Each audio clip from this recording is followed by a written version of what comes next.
Hey everybody, this is Cody Knight 22 here, and today I'm coming at you with episode number 6 of Cody Talks Fanfiction.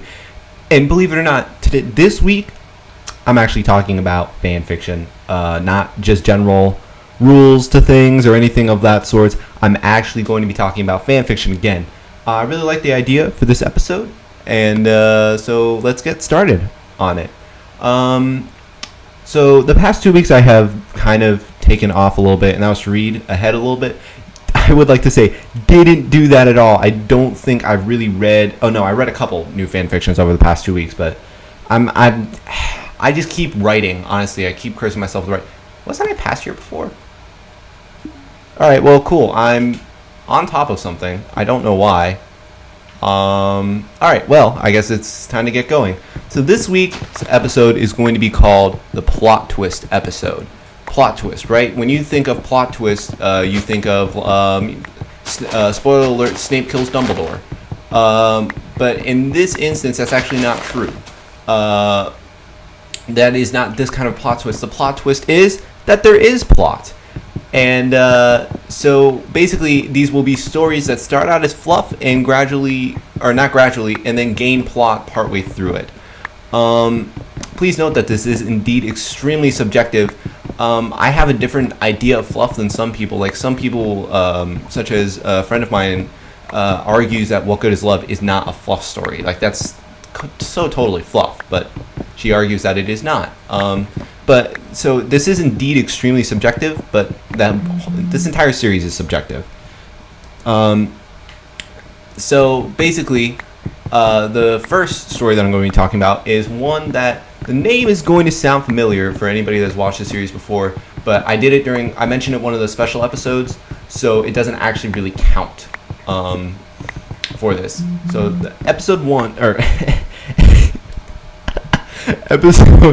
story 1, I'm so dumb. Story 1 is going to be Jaune Arcs Pain by You Are Right, ... not. Hello again, Mr. Yarn.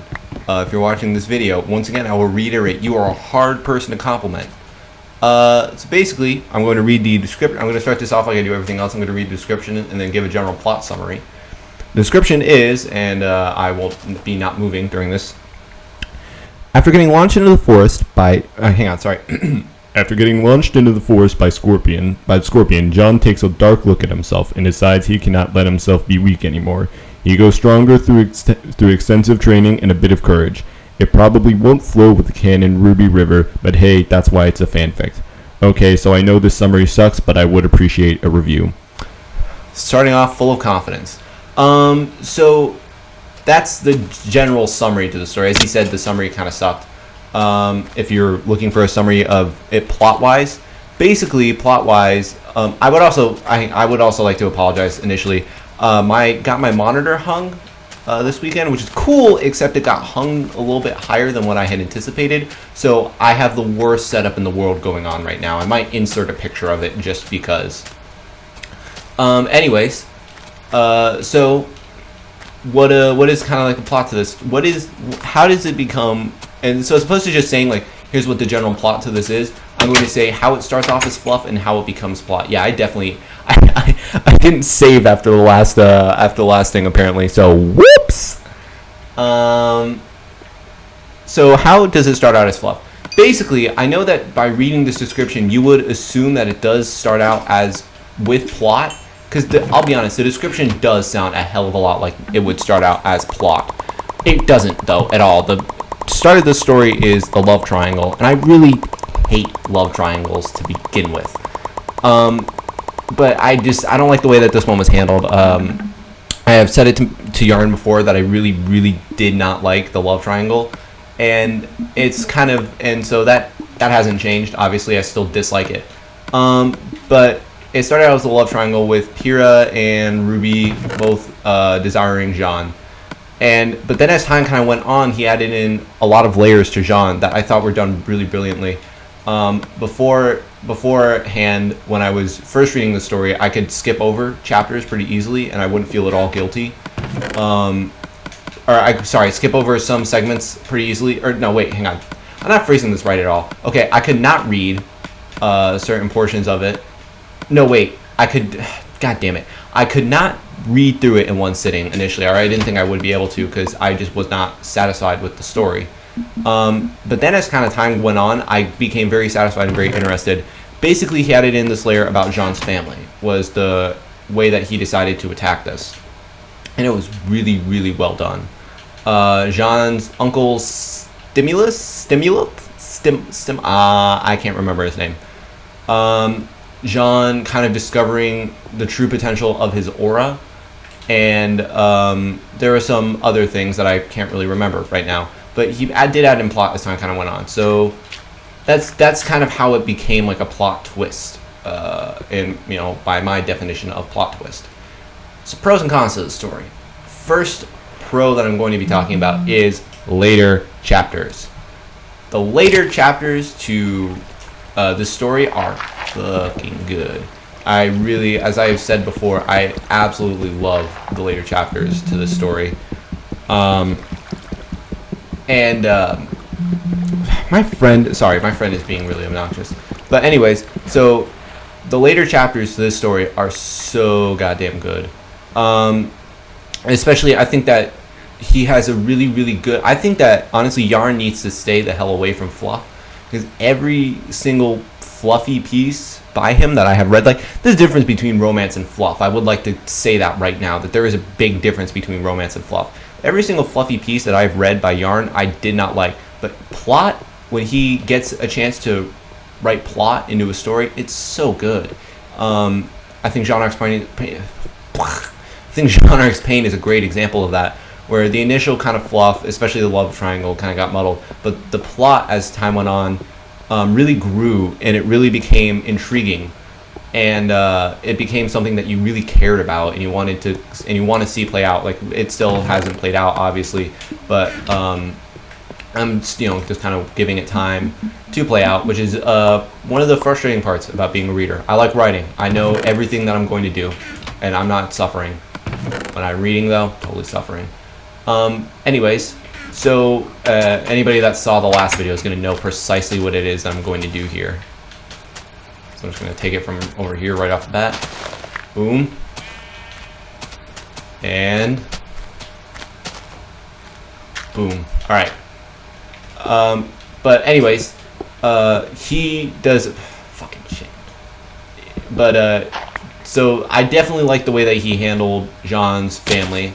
I like the way that he handled Jaune's relationship with Pyrrha in the later chapters, and heavy emphasis in Pyrrha in the later chapters, as opposed to the earlier ones. And I do also really like the way that he handled oh my god, what is the character? Cardin. There we go, Cardin. I thought that was really kind of intriguing, where Cardin didn't start out as full-blown bully. That was really, really cool. As time kind of went on, he did adapt into that bully role, but Cardin was kind of not that role initially. I definitely really, really did like that. I thought it was really cool. I also really, OCs are actually done quite well, are well placed in this story, to where they feel as though they fit. Well, OCs are well placed in the story sometimes to where they feel as though they fit. So now, with that, I'm actually going to go into the cons section of things. The cons, first off, this is the thing that I reference most, the love triangle. When it was...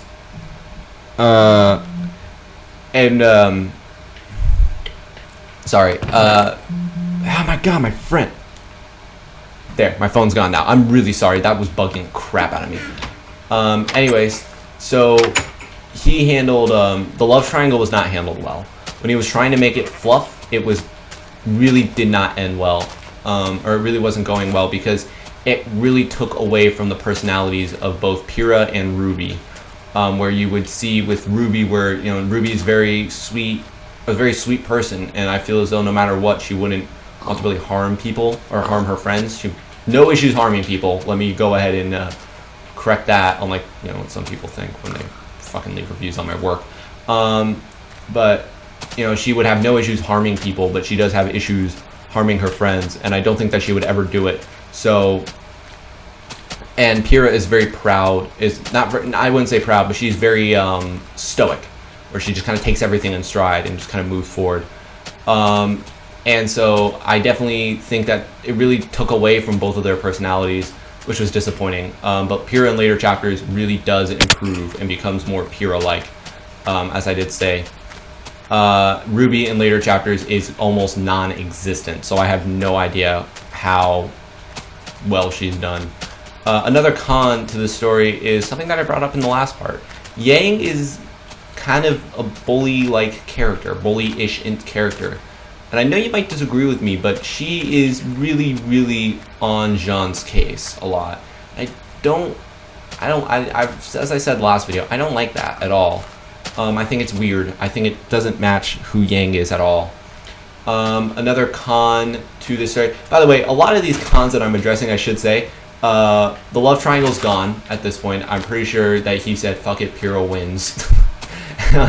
Which, thank God for that, by the way, because I'm a bigger Akros fan than I am. What is it called? Crimson Knight, I think? I think it's called the Crimson Knight. Anyways, I should go get my map. So, and then another con to this story is OCs. And this is actually something that he fixed, sort of. He has a lot of OCs in this story. There's a lot of people. I think there were intended to be 4 teams, and now it's down to 2 or 3 full teams of original characters in the story, and you have to write for a long-ass time before you can get away with doing that. I learned that firsthand, that you cannot include a lot of OCs because it doesn't end well.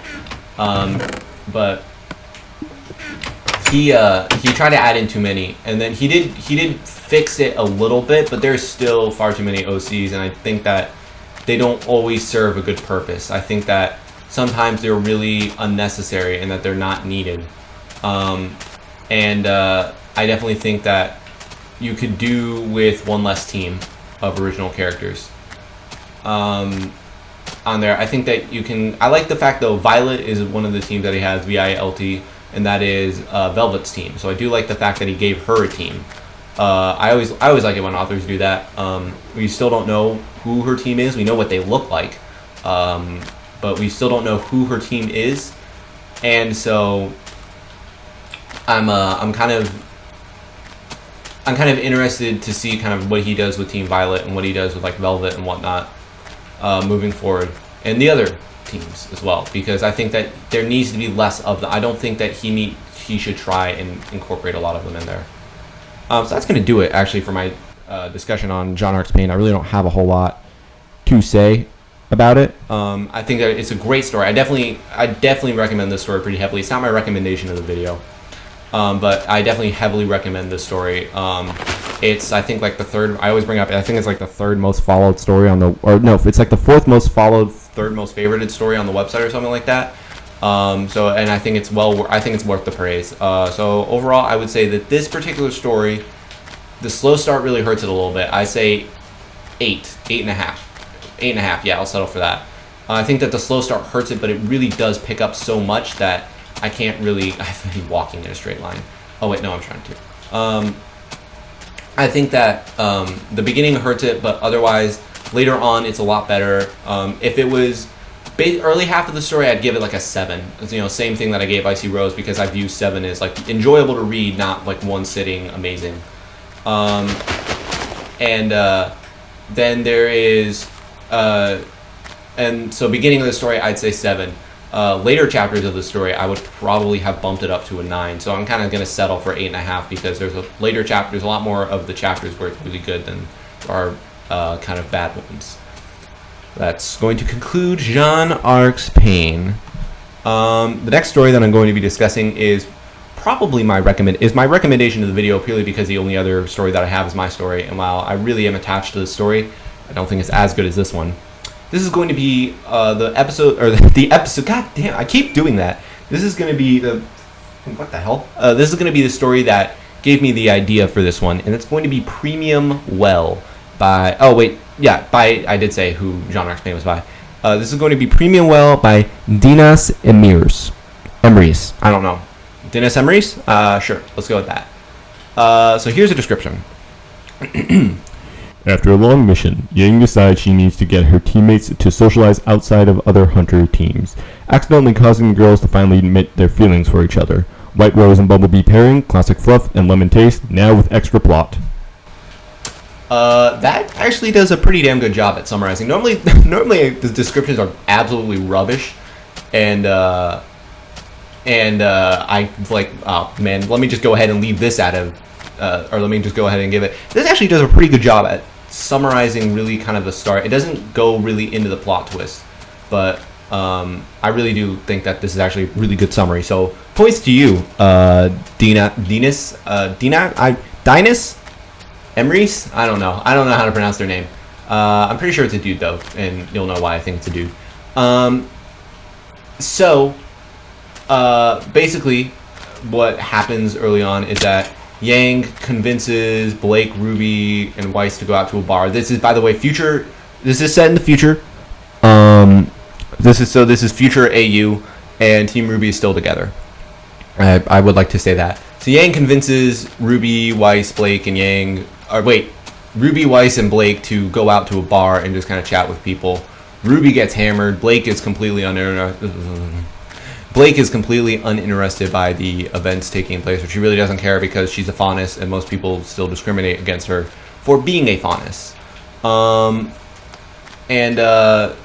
So Yang kind of feels bad about it, and then I think early on, that Bumblebee is the first full admission, but because RWBY's drunk, actually Weiss winds up having sex with her. This is a weird thing where myself and I'm just gonna say her name, Wendy Croissant on the website, at Elena W on Twitter. Wendy and I were both talking about this, and she said that it was kind of like rape because RWBY was unaware really of what was going on because she was drunk and Weiss was aware. So I don't know. That's touchy. I'm just gonna call it not fully consensual. And they bite. Well, I'll just say this: they bang there. After all of that, I'm gonna go ahead and give it that title. And so then they wind up banging, and so RWBY, and then after that, there's this whole ordeal and whatnot of Weiss feeling guilty, RWBY kind of not really knowing, and eventually they do kind of come to an understanding, and that way that they come to that understanding is a way that I skipped over. It's domination sex. I'm gonna go ahead and say that right now. It was really, really strange because RWBY was... No, I'm not going to go into this. Okay, so, and then the plot twist was when Dinas added in, or where Mr. Emrys added in, somebody tried to kill Blake, tried to kill Yang and use Blake to try and do it. And so that's kind of the plot twist. That's unfortunately really all we're at right now in the story. It was last updated in February. It's now April. Like middle of April. It was updated as the 23rd of February, which is technically the end of February. And it's now April, so I'm still kind of waiting. So, what are some pros to the story? Beginning, unlike with Jaune Arc's Pain, the fluff parts were really damn good. I love the way that he handled the fluff in this story, because I thought that it was really well done. I thought that it flowed smoothly. I think that's a big issue that some people have with fluff. Is that it gets heavy-handed and it doesn't wind up flowing the way that it's supposed to, because it's fluff. Fluff is supposed to be light. The name fluff implies that it's supposed to be light, so sometimes it doesn't really pan out that way. But with this story, it was really not at all an issue. The fluff flowed so smoothly. It was like reading butter, and the events just felt so natural that after all these years as a team, that they, these feelings would be known but not recognized.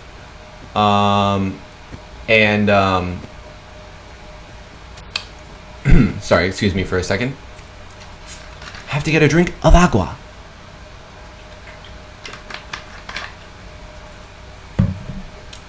Anyways, excuse me. Excuse me, I really hope that doesn't pick up. And so basically then,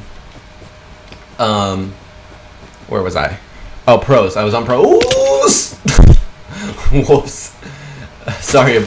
Really I'm going to apologize profusely to Mr. Emrys right now because I absolutely love your story. So I'm really sorry for doing this.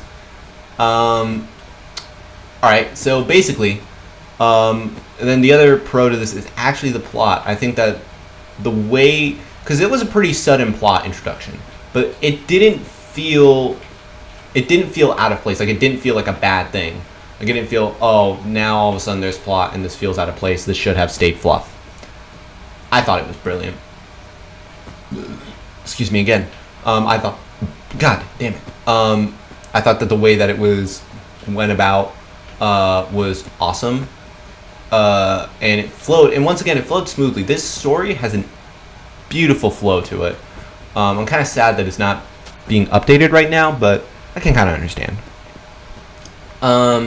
I think that, that's probably the biggest fucking words. The biggest pro to this story is definitely its flow. The flow to this story is so nice. And it makes it really easy to read. Is that I picked this up chapter 8? No, whatever. Hang on. Liquid Lust, I think is what it was. Yeah, I picked around 7 or 8 because that was when, whenever it was the first time that the time that Ruby and Weiss banged the first time, that was when I first picked it up. And, so, I mean, I read through it instantly, though. 7 chapters were nothing. Then the other pro that I have to give to the story is fear. There's a certain level of fear held amongst some of the characters, and by some of the characters I mean Yang. It's done really well because I know what it's like to fear for something. I know what it's like to fear for somebody else's life. I know what it's like to fear for your own life. I know what it's like to fear for your own well-being.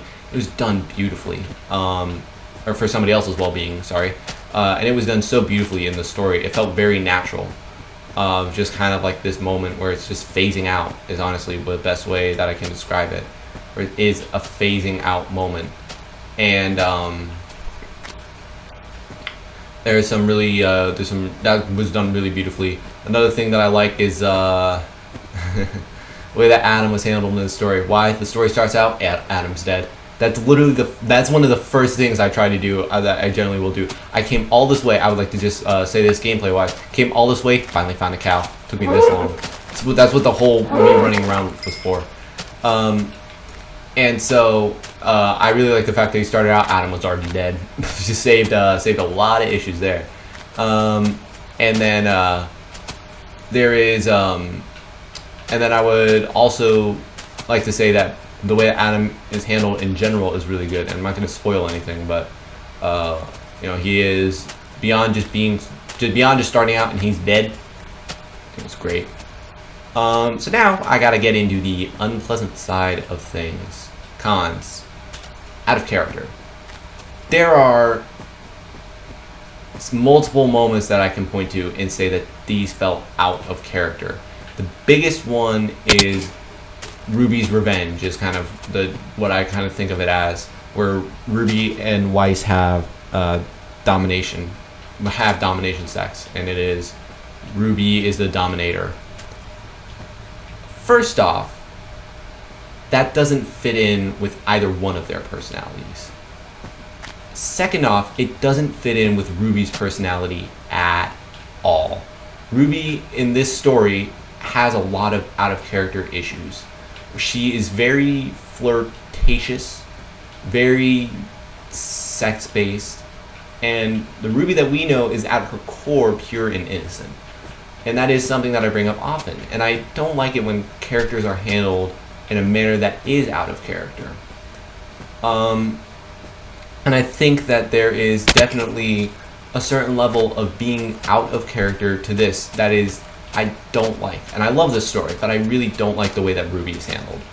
I think that she's the character that we probably know second or third most about, behind Blake and quite possibly Jaune, because Jaune got that whole big arc to him. So nah, I think she's the character that we know the second most about right now, behind Blake, because Blake got that huge arc, and she's the character, but she's a character that we know pretty well.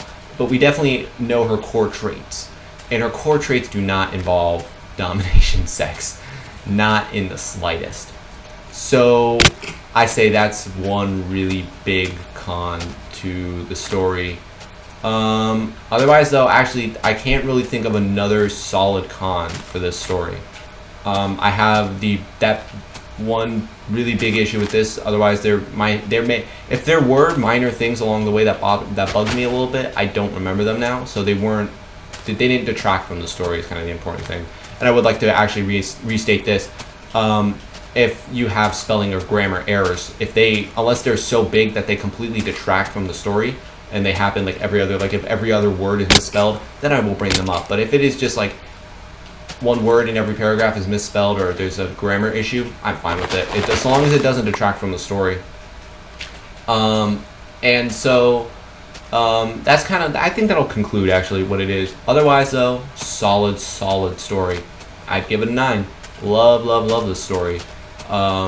I think that it's great. It's my recommendation of the video, like I said, because the only other story I have left to talk about, one of my own, so I can't really give a recommendation of the video to my own story, unless I am to do an author spotlight on myself and just be an egomaniacal jerk.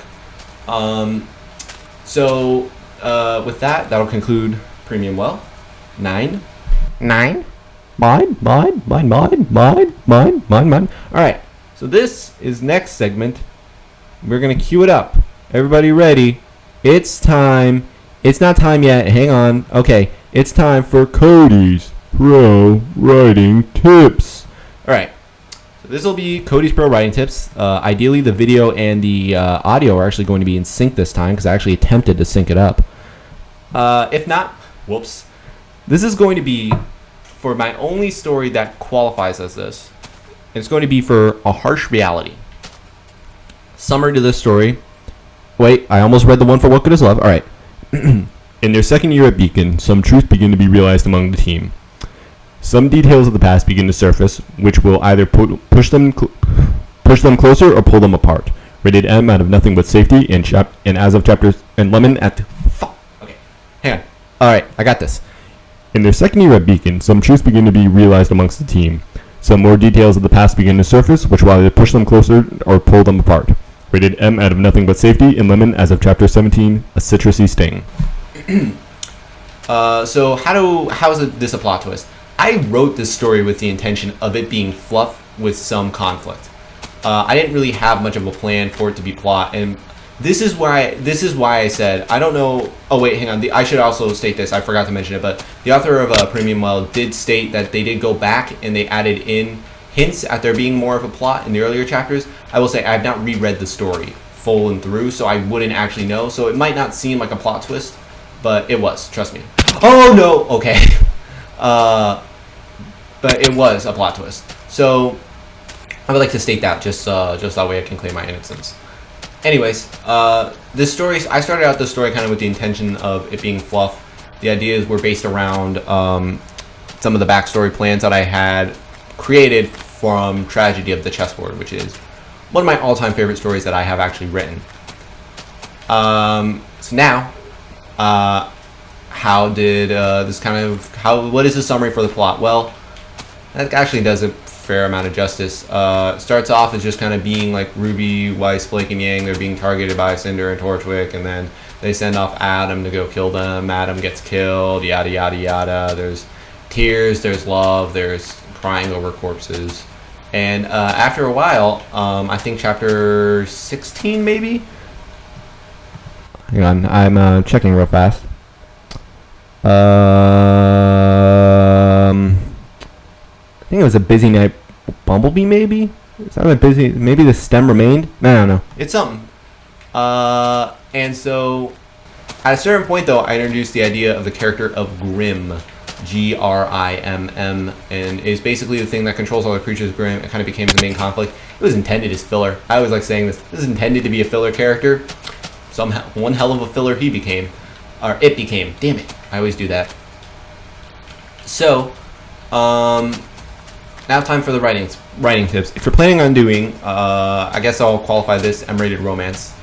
If you're planning on doing a romantic story, definitely take breaks from the romantic side of things, because I don't know if I could read a story that was pure. Well, I'm writing a story that's pretty much pure fluff, but I don't know how much you can really read of just fluff. And I don't know, so definitely have something to kind of distract it. Using Beacon as a way to distract from the romantic side of things was really good.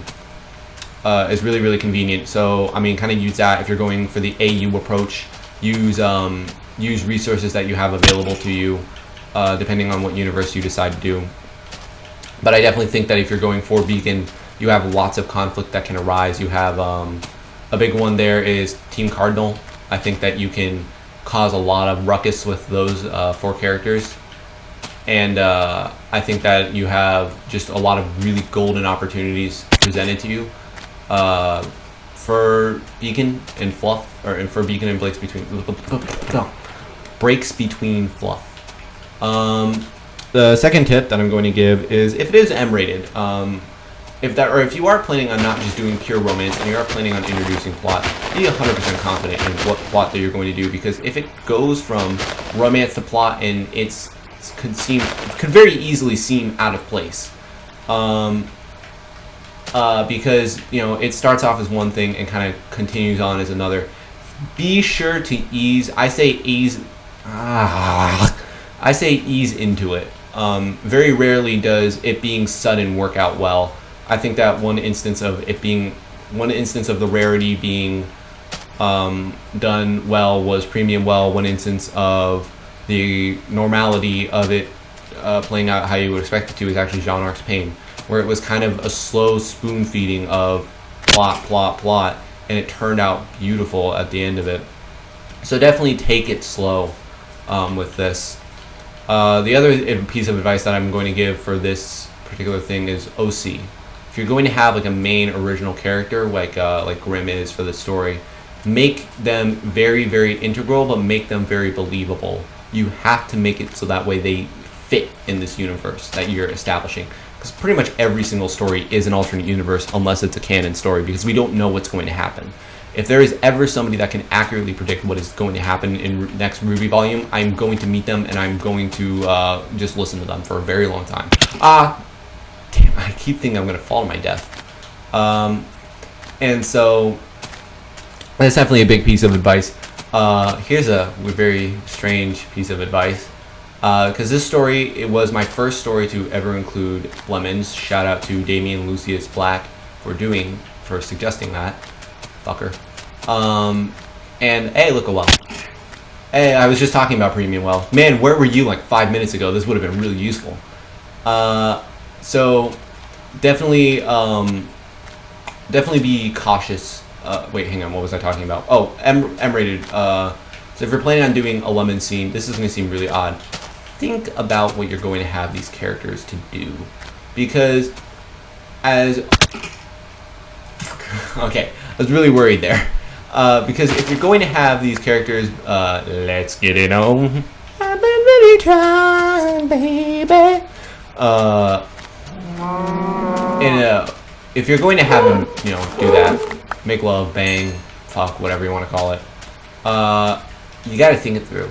Because here's a weird thing, and anybody that's an author will actually probably agree with me. It's all about the little things that make a story blend seamlessly or stand out. Like if I were to, and this is my favorite example, is if I were to have RWBY order food and I was to have Weiss order like an egg salad sandwich or something like that, it wouldn't seem out of place for her and nobody would actually pay it any mind. But yet if I were to have Weiss order a 4-steak dinner, that would seem a little bit strange, don't you think? So definitely think it through. Like there's the little things. Like I said, RWBY would not want to do domination sex or something like that. Like that is so far beyond the point of out of place for RWBY. And I definitely think that you need to be careful about doing something like that. And by careful, I mean you shouldn't do something like that ever. So definitely think it through. What are you going to have these characters do? Because you need to make sure that it's believable, and you need to make sure that it fits in with their personalities, which is honestly strange. I spent so long thinking about what I was going to have them do. It's like what is the joke? Like during I don't know what to do with my hands. Well, that's kind of how it is in this instance. You don't know what to do with you don't know what to do with their hands, really, I guess. So if you're going to dive into the world of lemon, you have to be super, super careful about it. There are honestly more ways. There's so many ways to make it just pointless, which is sad because there are a lot of stories like this where it's just pointless smut and it's just poorly written and it's just so the worst. So that is kind of my writing tip there. I really don't think that I have much more to really offer from this segment. So with that, I'm going to call it the end of A Harsh Reality. Coincidentally, the end of this video. So I hope, yeah, that's right. I'm not rating my own stories. I was about to say, oh wait, I need to rate A Harsh Reality. Oh wait, I wrote it. All right, I'm dumb. So that'll conclude this video. Tune in next week when I will have a fresh batch of stories, 3, possibly more, who knows, to talk about. I don't actually know what next week's theme is going to be yet. I have a couple to choose from, but I am excited for it. So tune in then, and for now, I will sign off, and I'll see you the next time.